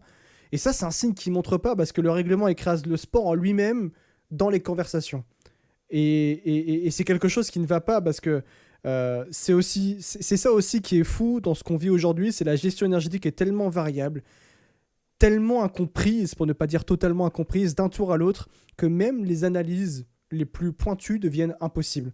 On ne sait plus qui est vraiment rapide, on ne sait plus qui gère bien ou mal, tout est noyé dans une complexité énergétique qui est même, comme tu l'as dit, noyé dans le fait qu'on n'ait pas assez d'informations, de l'énergie, des pilotes, avec juste une petite batterie comme ça. Non, ce n'est pas assez. En fait, c'est que la F1 est censée être le sport automobile le plus, à la fois, facilement analysable et le plus difficile à analyser, bien sûr, le plus scruté et même le plus débattu au monde. Et là, bah, franchement, c'est assez difficile de débattre des performances, hein. Mais c'est ça, mais après, comme le disait Hamilton, c'est que c'était une réglementation qui déjà au début, quand elle était mise en place pour eux, était compliquée et qui disait que bah, pour nous, ça allait être un bordel en fait. Et c'est le cas. C'est le cas. Et c'est pour ça qu'en fait, ça gronde. C'est qu'aussi, nous, de notre côté, on a une incompréhension quand on voit la course. Ouais. C'est que oui, on est souvent un petit peu, tu vois, des ingénieurs de canapé. Par moment, quand tu voyais les courses, tu disais, ah, mais moi, je ne serais pas arrêté là, pourquoi il double pas, machin. Mais tu sais que là, vraiment, les arrêts au stand... Oh, excusez-moi, alors c'est peut-être de la... comment dire... de la faute professionnelle de ma part, mais cette année, je regarde plus du tout les arrêts au stand. Hein. Ah, je me dis plus, il s'est arrêté là, ça va lui permettre de gagner. Non, il n'y a plus de undercut ou d'overcut pour moi aujourd'hui. Hein. Ah non, après, en tout cas, sur ce début de saison, voilà, la différence pneumatique n'est pas non plus flagrante. Hein. Ouais. On va être honnête. Surtout, on a des pneumatiques où Pirelli a été obligé tellement d'être en sécurité pour cette nouvelle ère de la Formule 1. Parce que je rappelle que Pirelli a homologué ses pneus 2026 sans les avoir fait rouler. Ils ont homologué ça en 2025. Les pneumatiques n'en avaient jamais pris la piste sur des F1 2026. Les pneus étaient homologués. Il faut quand même se rendre compte de ça. Donc, ils étaient obligés d'être dans la sécurité. Vis-à-vis notamment de l'aéroactive qui imposait des forces irrégulières sur les pneumatiques, quelque chose qui n'était jamais arrivé auparavant en Formule 1 dans l'ère de Pirelli, parce qu'avant c'était juste ouverture DRS, fermeture DRS, merci, bonne soirée. Là maintenant c'est aéroactive, on a également le mode overtake, le boost, la puissance et tout ça. Donc les pneus, c'est comme si vous avez juste une ligne sinusoïdale, mais dont justement les variations étaient vraiment totalement imprévisibles. Donc ils ont dû faire des pneus qui sont totalement sécuritaires, qui sont très très durs d'ailleurs, qui peuvent même tenir quasiment toute la course. Et donc forcément ça joue dans la stratégie qui n'est plus si intéressante que ça via les arrêts au stand. Ben non, mais puis exactement ça. Toi par exemple, tu regardes plus les arrêts au stand, mais même quand tu fais en fait une analyse au final, et que tu fais un bilan de ces 3 courses-là, bah, en fait, au final, comme on l'a dit au début d'émission, en fait, c'est que tu parles que de ce qui va pas, et ce qui va pas, en fait, c'est la réglementation. Et donc, en fait, t'omets limite de parler de l'excellent début de saison d'Oliver Burman, de Pierre Gasly. C'est limite. Antonelli, c'est fou ce qui se passe. Antonelli, bien sûr. Voilà, qui pour le moment a 2 victoires. T'en oublies même En fait, on oublie même les déboires de Verstappen et Red Bull, tu vois. Ouais. C'est quand même quelque chose d'important, voilà, qui aujourd'hui, sur ce début de saison, est vraiment une écurie de midfield. Mais en fait, tu vas d'abord parler de la réglementation qui va pas, et ensuite parler du coup du cas Red Bull qui est en difficulté. Alors qu'au final, ça devrait être l'inverse sur une réglementation. Ouais. On devrait d'abord en fait parler de la performance vraiment des pilotes, mais en fait, on ne peut pas. On ne peut pas, parce qu'en fait, la réglementation, elle nous fausse complètement en fait nos avis par rapport à ça. Donc il est là le problème aussi. Qu'est-ce qui est envisagé forcément par rapport à tout ce qui a été dit, parce que la sécurité et la philosophie de course, c'est 2 points non négligeables que la Formule 1 et la FIA auront à gérer durant le prochain mois. Ce qui est sûr, c'est que cette pause forcée au calendrier est en réalité une opportunité en or, rare, peut-être unique même d'ailleurs, celle de prendre le temps de corriger ce qui doit l'être avant que ça n'empire, bien sûr. Et il y a 2 chantiers qui doivent être prioritaires, à mon sens. Le premier, rendre aux qualifications leur ADN, celui du pilote à la limite absolue. Le second, régler les différentiels de vitesse dangereux, qui était un accident annoncé depuis le début de la saison. Pour cela, ce n'est pas pour rien qu'il y a une prise de conscience de la FIA après ce Grand Prix du Japon. Je vous montre le tweet qu'on a mis sur Tirov de notre côté. Selon Thomas Maher, journaliste F1 bien connecté dans le paddock, quelque chose est en train de changer en coulisses à la FIA après Suzuka. Il évoque une prise de conscience croissante au sein de l'instance dirigeante. La répartition 50% électrique, 50% thermique n'est peut-être pas la bonne direction. Ah bah tiens, surprise. 3 courses, il a suffi de 3 courses pour que la FIA commence à remettre en question l'un des piliers fondamentaux de ce règlement. Sur le court terme, les limites de déploiement énergétique sont désormais à l'étude. On parle d'ajustement rapide, possiblement des Miami. Sur le long terme, c'est encore plus fort. Un changement de la répartition entre le thermique et l'électrique est désormais envisagé. Ce que réclament les pilotes depuis des mois commence donc à résonner dans les couloirs de la FIA. Mais, et c'est là où ça se complique, toutes les équipes ne partagent pas l'avis de leurs pilotes sur la question. Et ça, c'est un vrai problème parce que la FIA ne peut pas agir seule sur certains points sans l'accord des constructeurs. On se retrouve donc dans une situation où les pilotes tirent d'un côté, les équipes de l'autre et la FIA au milieu qui essaye de trouver un équilibre. Et c'est que là, je vais peut-être me mettre plus du côté des pilotes et peut-être me mettre plus du côté de la FIA qui est juste finalement bloquée. Voilà, la FIA en fait est bloquée parce que c'est les équipes qui décident et non pas les pilotes. Ouais, mais c'est la FIA aussi qui s'est bloquée toute seule. Hein. Peut-être aussi, je suis d'accord, je n'enlève pas ça. Mais bon, la FIA, ils sont en mode, bon bah, nous on veut écouter les pilotes, et de l'autre côté, t'as les équipes qui font, non, les écoutez pas trop. Non, ils sont condamnés à réagir de ce qu'ils ont pondu aussi de leur côté. Ouais. C'est qu'ils ont fait l'autruche suffisamment longtemps pour que je se rende compte. Je vais tempérer ça. C'est pas la FIA qui a fait cette réglementation toute seule. Hein. Ils l'ont faite avec les équipes, et ils l'ont faite également avec la FOM, avec la Formula One. Donc, je veux bien qu'on tape sur la FIA, mais à un moment, faut aussi accuser les équipes aussi. Hein. Faut pas oublier ça. Hein. Les équipes ont leur intérêt à jouer. Effectivement, elles sont là aussi pour performer, mais c'est aussi parce que c'est ultra rentable, forcément, d'avoir une place en Formule 1. Ouais, bien sûr. Mais il y a un moment, tu ponds un règlement, du coup, conjointement, si tu veux, avec les écuries, mais à partir du moment où, quand tu commences à développer chacun de son côté, et que tu commences à faire des remontées, et que tu prends rien en considération, et que tu n'agis pas, c'est faire l'autruche. Ouais. Que tu ne fais pas d'ajustement au moment où c'est encore faisable, bah, il y a une inaction aussi de la part de la FIA. Ouais. Donc ils ont aussi leur part de responsabilité pour moi là-dedans. Et c'est que là, pour moi, ils ont trop laissé faire, en fait. On a l'impression que c'est un petit peu à la botte des teams. Et ils ont trop laissé faire. Ils n'ont pas assez montré les crocs, finalement. Et que, oui, après le Japon, ils sont, entre guillemets, condamnés à réagir. Alors que ça aurait dû, pour moi, ils auraient dû réagir, en fait, bien avant. Ouais. Même avec tout ça, il se pourrait que ce soit finalement déjà trop tard, Baby Chou. Parce que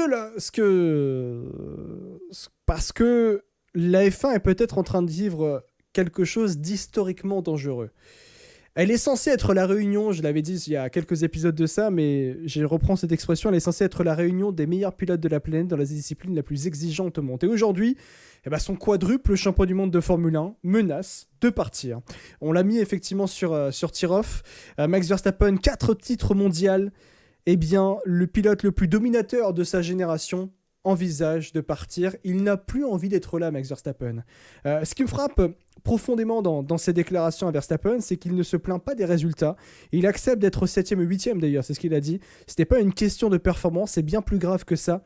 C'est une question de vide émotionnel. En fait, c'est ça, c'est qu'aujourd'hui, Verstappen est dans un vide émotionnel en Formule 1.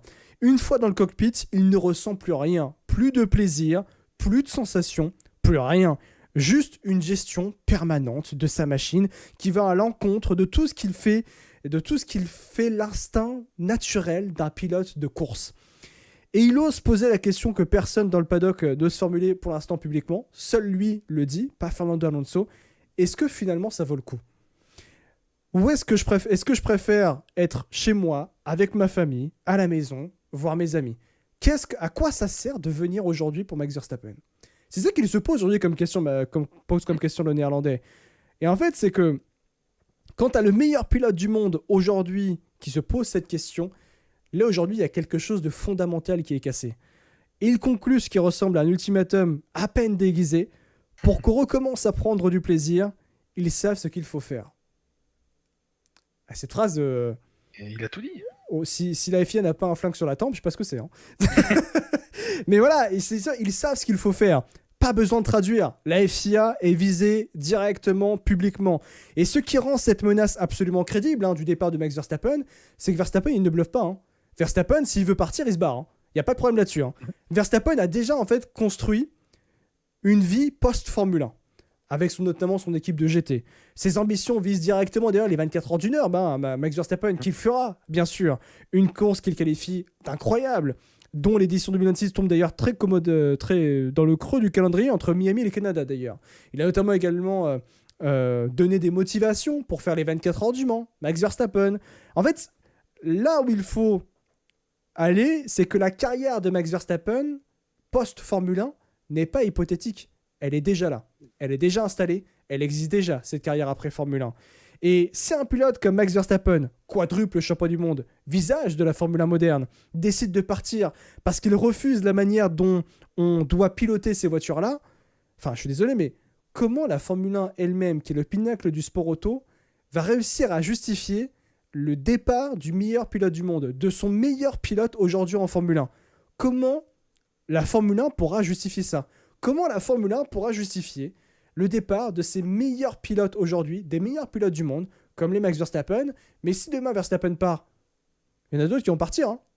Vous vous rendez compte que dans les 3 prochaines années, on peut avoir le départ de Fernando Alonso, de Lewis Hamilton, au vu de l'âge, bien sûr, il faut le dire pour Fernando Alonso et Lewis Hamilton, de Max Verstappen aussi, c'est une possibilité. Je ne sais pas ce que va faire Lando Norris, mais au vu de ses déclarations, je pense qu'au bout d'un moment, s'il apprend plus le plaisir, il va se barrer aussi. Enfin voilà, on peut avoir le départ de multiples champions du monde dans les prochaines années en Formule 1 parce que cette réglementation ne leur donne plus de plaisir. Et Max Verstappen en est l'image parfaite. S'il a envie de se barrer, il se barrera. Je rappelle encore une fois, et je redonne mon avis par rapport à ça, la Formule 1 en soi est plus grande que ses pilotes. C'est vrai, c'est la vérité, est plus grande que Max Verstappen qui est le meilleur pilote aujourd'hui. Cependant, c'est un problème de voir Verstappen évoquer son départ. Pire que ça, c'est pas seulement évoqué, il menace de partir. Et ça, en soi, pour la Formule 1, c'était pas acceptable. Et en fait, l'horloge, elle tourne très très vite. Si Max Verstappen quitte la Formule 1, c'est un échec immense pour la Formule 1. Je sais pas comment la Formule 1 pourra justifier ça, mais ce sera impossible, à mon sens, de justifier ça un départ du meilleur pilote du monde aujourd'hui, Baby Chum. Bah ouais, il est là le souci. C'est que, normalement, la Formule 1, en tout cas, dans je te coupe juste. La Formule 1, on doit pas ne serait-ce que penser à quitter la Formule 1. Quand t'es en Formule 1, tu fais tout pour y rester. En fait, tu vois voilà, ce que je veux dire? à la base, c'est un objectif de carrière. Ouais. La Formule 1, tu prends une pyramide, normalement, c'est la discipline automobile que tu vises qui est tout en haut. Qui, normalement, dans l'imaginaire, on va dire, tu vois, est au-dessus de l'endurance, au-dessus, bien sûr, de l'IndyCar et de ce genre de discipline. On dénature pas cette discipline, c'est juste normalement, c'est la Formule 1, voilà. L'IndyCar, c'est trop bien, j'adore. La Formule 1, c'est trop bien, le WEC, c'est trop bien. Non, mais voilà. le WEC, c'est magnifique, bien sûr, évidemment.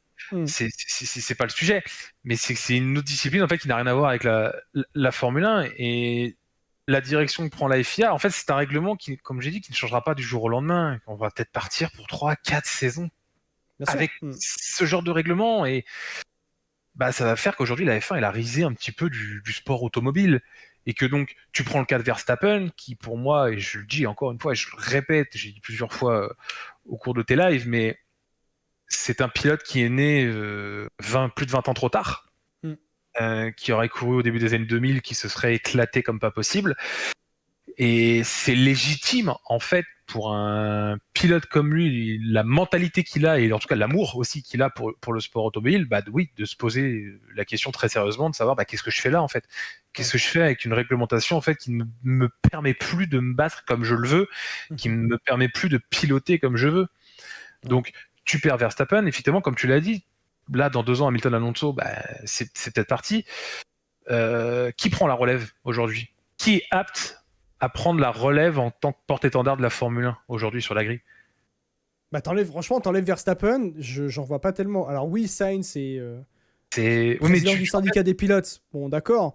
Mais j'ai Ouais, envie de dire, avec une notoriété aussi élevée que Max Verstappen, mais c'est ça. Aujourd'hui, Verstappen, c'est. Hamilton, enfin, évidemment, c'est pas que, mais c'est quand même eux qui te remplissent une bonne partie des tribunes Oui. partout dans le monde. Tu enlèves Verstappen demain, bon, bah les Néerlandais, ils viendront plus. faut, Ouais. faut être lucide aussi par rapport à ça. Donc, bien sûr que le sport est au-dessus des pilotes, mais si tu prends pas en considération les pilotes, ça va aussi avoir une incidence sur ton sport. Que tu veuilles quitter la Formule 1, c'est une chose. Mm. C'est une chose. Que tu sois en fin de carrière, que voilà. Ok, y a pas de souci que tu aies tout gagné comme Max Verstappen. C'est-à-dire que s'il avait tout gagné et demain il nous dit je pars. Ok, Bien sûr. mais que ce soit la réglementation de la Formule 1 qui te fasse quitter le sport, là c'est un vrai problème. Ouais. Là, c'est quelque chose pour moi qui n'est pas acceptable. Mais question directe, est-ce que tu penses que Verstappen va partir à la fin de cette saison? Et je pose bien sûr la question, vous répondez en commentaire, les amis, pour ceux qui écoutent le podcast, mais voilà, est-ce que vous pensez que Verstappen va quitter la Formule 1 à la fin de cette saison? Tout est possible. Vraiment, franchement, là, tout est possible. Il n'est pas à la recherche, comme il l'a dit, de vouloir péter les records, de vouloir avoir 10 titres de champion, de vouloir avoir 100 victoires, machin. Ouais. Sinon, il serait dans un autre état d'esprit cette saison, et C'est sûr. on le voit cette année, voilà. C'est pas qu'il préfère en rire, mais qu'est-ce que tu veux qu'ils te disent, en fait, après la course? Il prend pas de plaisir, il prend pas de plaisir. Il va pas inventer une déclaration pour dire que la course a été incroyable. Mm. Il reconnaît plus la Formule 1, il reconnaît plus forcément son sport et il est en manque en fait de fun. Et lui, il pilote justement pour gagner, mais aussi justement pour prendre énormément de plaisir. Et le plaisir aujourd'hui, il le retrouve en GT. Donc si fin de saison, il doit aller retrouver du plaisir et qu'il se dit qu'il faut qu'il aille en GT, bah écoute, il ira en GT tout simplement. Mais c'est pas lui qui aura le plus à perdre. Ouais. Il le sait très bien. Non, oui, oui. Ceux qui ont plus à perdre, c'est la Formule 1 en elle-même, hein, Bien sûr. d'un départ de Max Verstappen. Et alors, pour être honnête, moi je pense que à la fin de cette saison, Max Verstappen ne sera plus en Formule 1. Moi, je pense que là, au vu de la situation, et pourquoi? Parce que je pense que les ajustements de la FIA qu'ils vont tenter de faire au Grand Prix de Miami ne seront pas assez puissants, ne vont pas être un game changer de fou au vu de la situation. Parce que tu l'as très bien dit, on ne change pas une réglementation comme ça du jour au lendemain. Ce Totalement. pas des changements qui vont être faits, ce sont des ajustements seulement. Alors il y a un micro-ajustement de mégajoules sur la séance de qualification, ça n'a rien changé à Suzuka sur la séance de qualification. C'était très minime. Donc en fait c'est là où je veux en venir, c'est-à-dire que Verstappen n'aime pas ce qui se passe aujourd'hui en Formule 1, n'aime pas cette réglementation. Ce qui va se passer à Miami, les changements qui vont avoir lieu après des discussions au sein de la FIA, bon, on verra ce que ça donnera, mais ce sera pas assez, ce sera jamais assez. Verstappen, il veut pas qu'il y ait une partie électrique, une dépendance électrique. La réglementation, elle va pas changer du tout au tout. Hein. On va de nouveau toujours avoir une dépendance électrique. Donc s'il y a une dépendance électrique, Verstappen ne sera plus à la fin de la saison. C'est terminé. Pour moi, on est en train de vivre la dernière saison de Verstappen en Formule 1, ou du moins plutôt, je vais plutôt rétrograder ça en année sabbatique. Je pense que si la Formule 1 reste en l'état actuel des choses, mais qu'elle revient sur ses pas, on va dire ça, en 2029, Verstappen revient. Pour moi, on va plus partir sur des années sabbatiques pour Max Verstappen en Formule 1. Je suis pas si sûr de ça. Ah ouais? Ah, tu penses que s'il part, c'est définitif? Pour moi, je pense que s'il part, il part.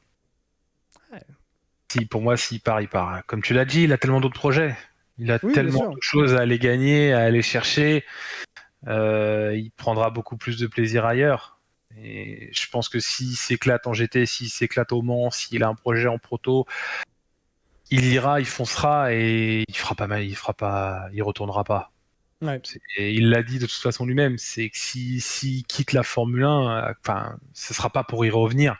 Il a déjà tout fait, il a marqué de toute façon de son empreinte à Formule 1. C'est une légende de la Formule 1, c'est Verstappen de toute façon. Exactement, voilà, il s'assoit à la table des plus grands, donc à partir de là, quel serait l'intérêt pour lui de revenir en fait 3-4 ans plus tard? C'est vrai. Maintenant, la question à se poser, c'est comment Max Verstappen peut se libérer de son contrat, finalement, chez Red Bull. Eh oui. Parce qu'il est sous contrat jusqu'à la fin 2028, Max Verstappen. Sauf que le néerlandais, le quadruple champion du monde, a des clauses de sortie. Et pour le coup, elles sont assez redoutables. Je vous les lis. Si Verstappen n'est pas dans le top 2 du championnat à une date précise, il peut partir librement, sans rachat de contrat, sans négociation. C'est ce que révèle le média The Race, toujours très bien informé sur les contrats.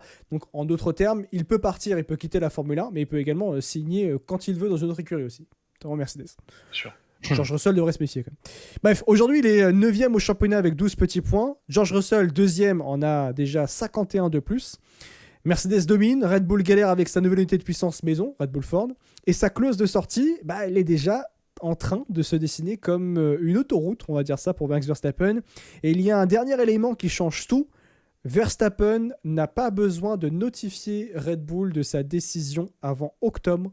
Il a donc tout le temps d'observer, d'attendre aussi bien sûr, et de voir si la FIA agit rapidement, de voir si Red Bull progresse, de voir si la Formule 1 redevient ce qu'elle doit être. Je vais même aller plus loin sur mon avis. Je pense que Red Bull doit commencer à chercher un remplaçant à Max Verstappen.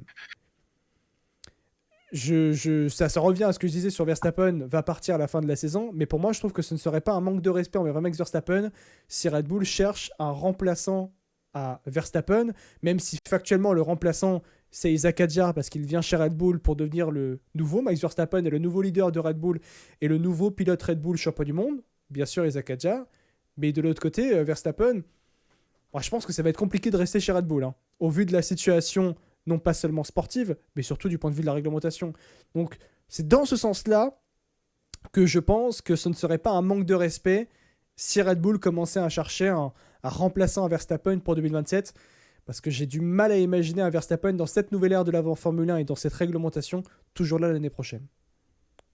De toute façon, oui, avec les différentes clauses mises en place, là il a ce mois de break où il disait qu'il allait réfléchir à savoir s'il allait rester ou pas.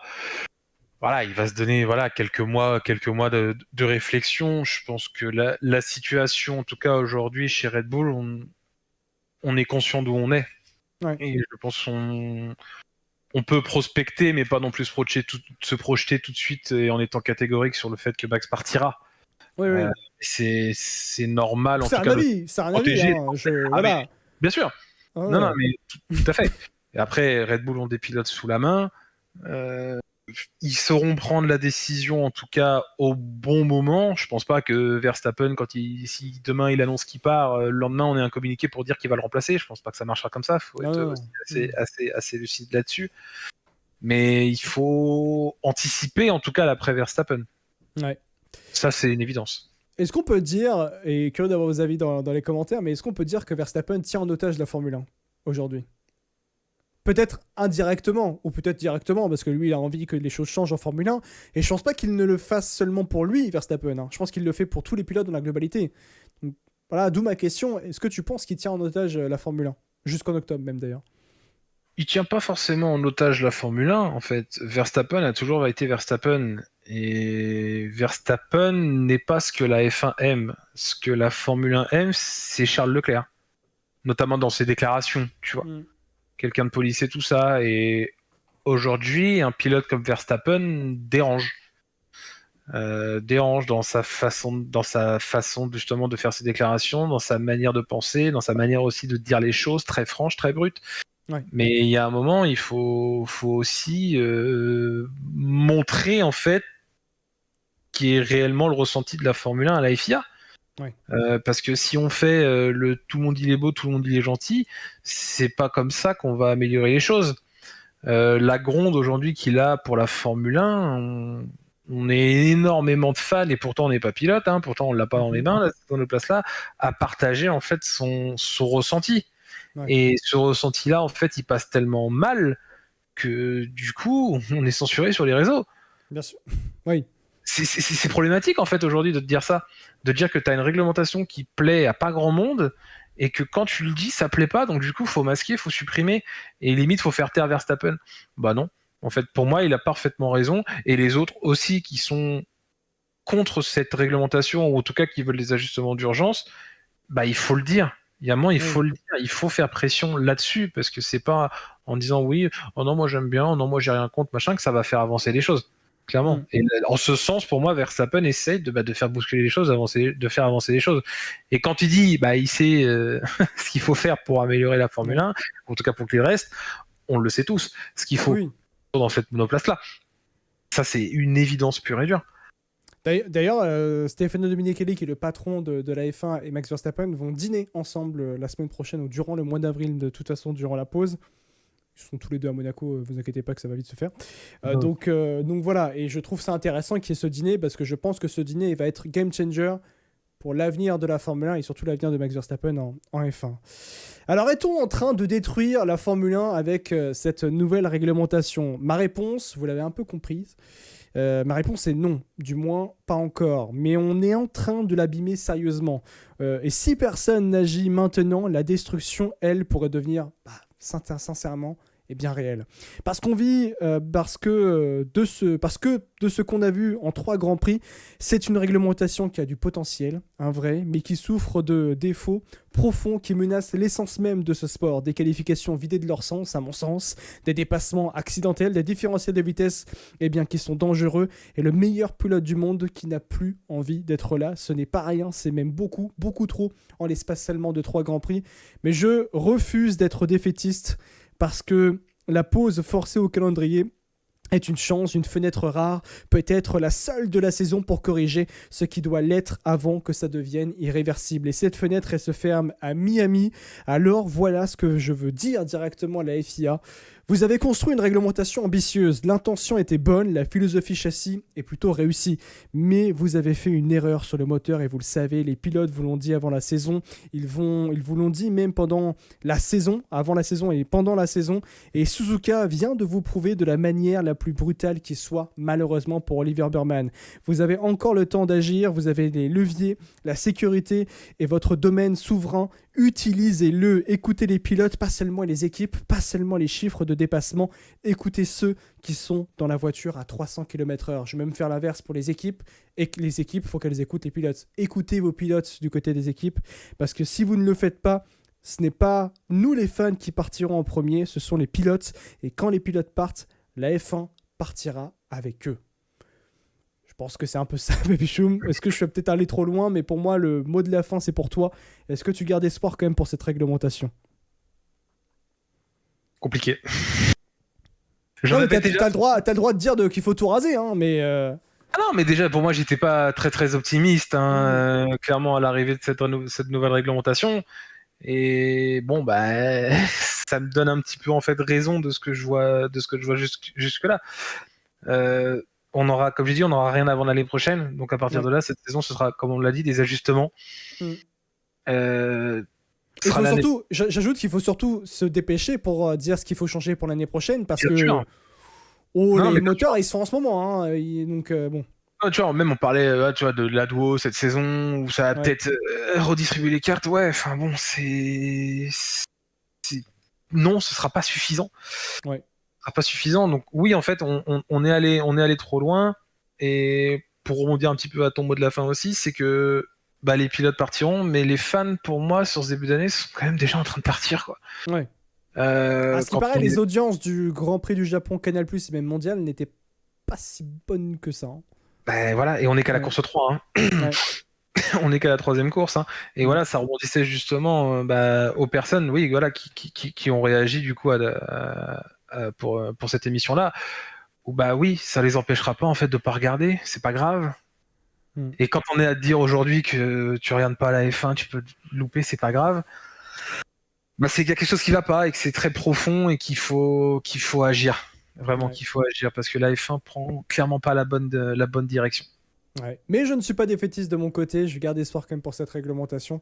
Par contre, il faut faire de sacrés changements et de sacrés ajustements, même ne serait-ce que ça dans un premier temps, pour le Grand Prix de Miami, pour éviter bien sûr que nos meilleurs pilotes du monde qu'on peut avoir aujourd'hui en Formule 1 s'en aillent et délaissent la Formule 1 comme étant, en catégorisant une catégorie qui doit être le pinacle du sport auto comme n'étant plus une catégorie pinacle du sport auto.